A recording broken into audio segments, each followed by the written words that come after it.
আসসালামু আলাইকুম, স্বাগতম। আজকের ভিডিওতে সঙ্গে আছি আমি আশিকুর রহমান। প্রিয় দর্শক, এক ভাই প্রশ্ন করেছে, তিনি এটিএম বুথে এটিএম কার্ড দিয়েছে, পাসওয়ার্ড দিয়েছে, তার ফোনে মেসেজ চলে আসছে, টাকা কেটে নিয়েছে, কিন্তু এটিএম বুথ থেকে কোনো টাকা তাকে কিন্তু দেওয়া হয়নি। সো এটা কিন্তু খুবই বিড়ম্বনার এবং অনেকটাই চিন্তার কারণ হয়ে দাঁড়িয়েছে যে আসলে টাকাটা কি সে পাবে কি না, পেলেও কয় কর্মদিবসের মধ্যে পেতে পারে এবং এই সমস্যাগুলো কেন হয় সেগুলো নিয়ে বিস্তারিত কথা বলবো। আশা করি উপকৃত হবেন।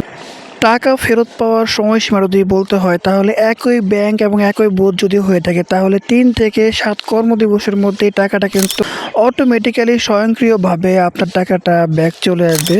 যদি ভিন্ন ব্যাংকের বুথ হয়ে থাকে, তাহলে আপনার যেটা হতে পারে ৭ থেকে ১৫ দিন বা ২১ দিন সময় লাগতে পারে, তারপরে কিন্তু টাকাটা অটোমেটিক্যালি ব্যাক চলে আসবে। এটা কিন্তু কোনো দুশ্চিন্তার কারণ নেই। প্রিয় দর্শক, এখন কথা হচ্ছে, এমন সমস্যায় যদি আপনি পড়ে থাকেন তাহলে আপনি কি করবেন? প্রথমেই আপনি ঘাবড়াবেন না। আপনি যে কাজটা করবেন, আপনি আপনার যেই বুথে আপনি টাকা তুলেছেন সেই বুথে কিন্তু হেল্পলাইন নাম্বার রয়েছে, সেই হেল্পলাইন নাম্বারে ফোন দিবেন এবং আপনি আপনার সমস্যার কথা বিস্তারিত খুলে বলবেন এবং তারা কিন্তু আপনাকে যথেষ্ট সহায়তা করবে। সাথে সাথে তারা কিন্তু এই বিষয়ে পদক্ষেপ নেবে। একই ব্যাংক এবং একই বুথ যদি হয়ে থাকে, তাহলে যেটা হবে, আপনার ৩ থেকে ৭ দিনের মধ্যে এই টাকাটা ব্যাক আসবে। আর অন্যথায় অন্য ব্যাংকের বুথ হলে ৭ দিন, ১৫ দিন, অন্যথায় ২১ দিন সময় লাগতে পারে। আপনি ইচ্ছা করলে আপনি আপনার যে নিজের ব্যাংক রয়েছে সেই ব্যাংকে আপনি একটা লিখিত অভিযোগ কিন্তু দায়ের করতে পারেন। প্রিয় দর্শক, যদি আপনি প্রবাসে থেকে থাকেন, তাহলে আপনি ব্যাংকের অ্যাপ এবং আপনি ইচ্ছা করলে ইমেইলের মাধ্যমে সবচেয়ে কার্যকরভাবে কিন্তু আপনি অভিযোগ দায়ের করতে পারেন। সো এগুলো হচ্ছে, আপনার ব্যাংকে থেকে টাকা না আসলে, অর্থাৎ বুথ থেকে টাকা না আসলে আপনি এই সকল পদক্ষেপগুলো কিন্তু গ্রহণ করতে পারেন। নির্দিষ্ট সময় পরেও যদি আপনার টাকাটা ব্যাক না আসে, ব্যাংক যদি টাকাটা ব্যাক না দেয়, তাহলে আপনি বাংলাদেশ ব্যাংকের সিআইপিডি যে বিভাগ রয়েছে সেখানে কিন্তু মেল করতে পারেন। সেখানেও কিন্তু আপনি অভিযোগ দায়ের করতে পারেন। প্রিয় দর্শক, আশা করি আপনারা বুঝতে পেরেছেন যে আসলে কোন কোন জায়গায় আপনি অভিযোগটা দায়ের করবেন। ওকে, এখন আমরা জানবো কোন কোন কারণে এই সমস্যাগুলো হয়ে থাকে, সেটাও কিন্তু জানা খুব জরুরি। প্রথম হচ্ছে, জানতে হবে যে কেন এই সমস্যাগুলো হয়। মূলত হচ্ছে সার্ভারের সমস্যা থাকলে এই সমস্যাগুলো ফেস করতে হয়।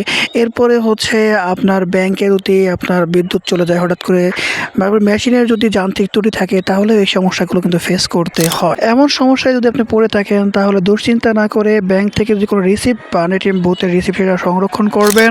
নির্দিষ্ট সময় পরে আশা করি আপনি আপনার টাকাটা ব্যাক পেয়ে যাবেন। এতে কোনো ভয় পাওয়ার কোনো কারণ নেই। আসলে এমনটা অনেক সময় কিন্তু ফেস করতে হয়। বিদ্যুৎ চলে যায়, আইপিএস এর সমস্যা থাকে, সার্ভারের সমস্যা থাকে, এছাড়াও আপনার অনলাইনের বিভিন্ন সমস্যার কারণে কিন্তু টাকা আটকে যেতে পারে, টাকা নাও দিতে পারে।